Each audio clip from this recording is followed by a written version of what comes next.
Hello po, Nay. Magandang hapon po. Ako po ay from MGI Company or Mega Gloriang Company at nabalitaan ko na kayo po ay isa sa mga nabentahan po ng aking auntie. Kaya naririto po ako. So, pwede po ba kayong magkwento about po sa inyong sarili? Ano po ang pangalan? Ilang taon? Ako si Ninita Viloria. Ang edad ko 62. Nung ako'y inalukan nila ng salamin noong una, parang diskumpiyado ako. Dahil sinasabi nila, lilinaw daw ang mata ko. Ako naman, paano lilinaw? Wala namang grado. Opo. Nung magpapasalamin sana ako, sinubukan ko. Wala namang kako mawawala sa akin. Nung susubukan ko, pumunta ako kay Opo. Malo. Opo. Bumili ako. Ay tinanong ko kung paano yung salamin. Sinabi niya sa akin na marami daw nagagamot ang salamin nato. Inaano ako dahil mahal eh. Opo. Pero sinubukan ko rin. Halimbawa kung hindi totoo, parang natalo na ako sa sugal, ganon. Pero kung totoo, bawing-bawi. Oo, bawing-bawi Di ba? talaga. Yes, yes. Nung gumamit ako, maganda ang pakiramdam ng mata ko. Para bang paggising ko sa umaga, talagang parang gusto niyang isuot ko yung salamin. Parang may magic nga.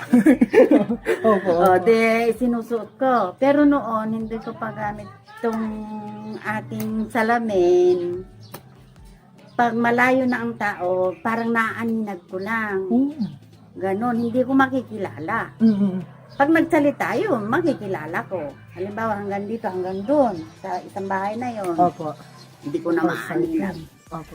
Ngayon, nung gumamit ako nitong salamin na to, naaninag ko na. Wow, Sa praise God. noon, hindi ako nakaka-text nang walang salamin. Nadigrado, ano po yan? Oo, Yes, nang opo. degrado. Kaya ako nagpagawa ng salamin noon dahil nahihirapan ako. Sa TV nga, hindi ko rin maaninag kung sino yung mga artista Opo. Nung itong isang mata ko, ang grado nito, 300. Itong isa, 400.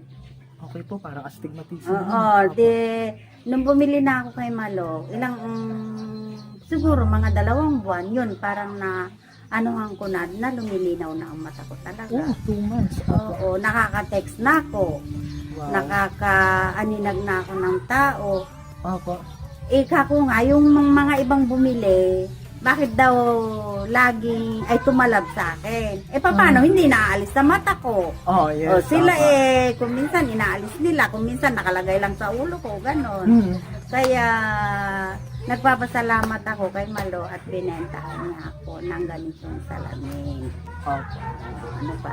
Tanong? So, ibig sabihin po, according sa kwento niyo po, ang dati pong ninyong problema ay may pagmalayo na, hindi nyo na nakikilala, malabo na, blurred na. Oo. Yung nakikita nyo, hindi kayo makapag-text kapag hindi degrado yung gamit po ninyo. Tapos, malabo yung paningin dahil nga 300, 400. Tama po ba yung mata po ninyo?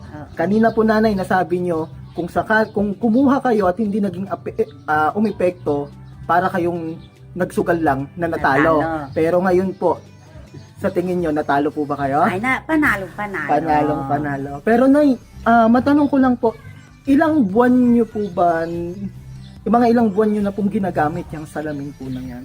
Siguro, mag-iisang taon na siguro ito. Mag-iisang Oo, taon. mag-iisang taon na siguro ito. Opo. Pero yung ikalawang buwan, doon nyo po naramdaman talaga yung effectiveness nung ating salamin. Oo.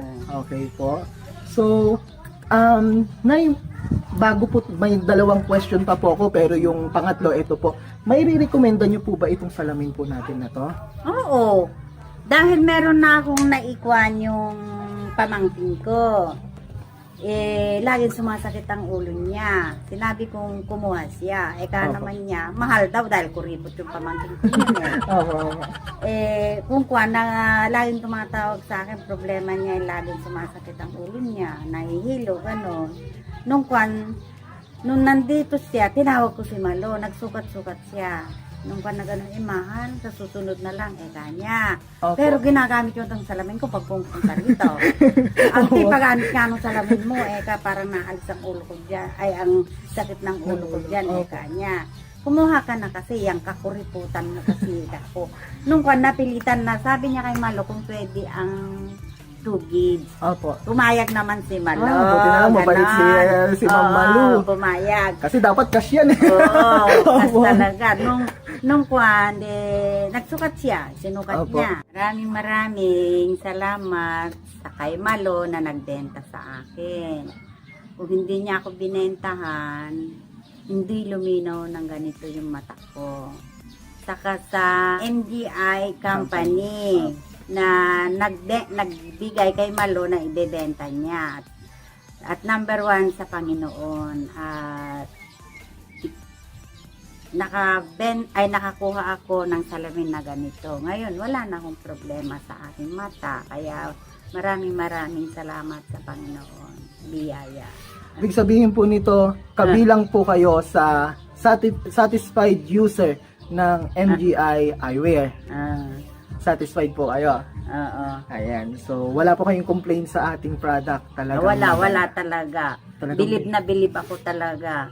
Kaya nga, kung meron lang sana ako maalukan, mag-aalok pa ako. Hindi naman ako Labas pa, no? makalabas dahil ganito nga ang panahon. Opo. Pero may nabentahan nga ako yung pamangkin ko nga. Nasubok na niya ngayon, hindi na sumasakit ang ulo niya. Wow.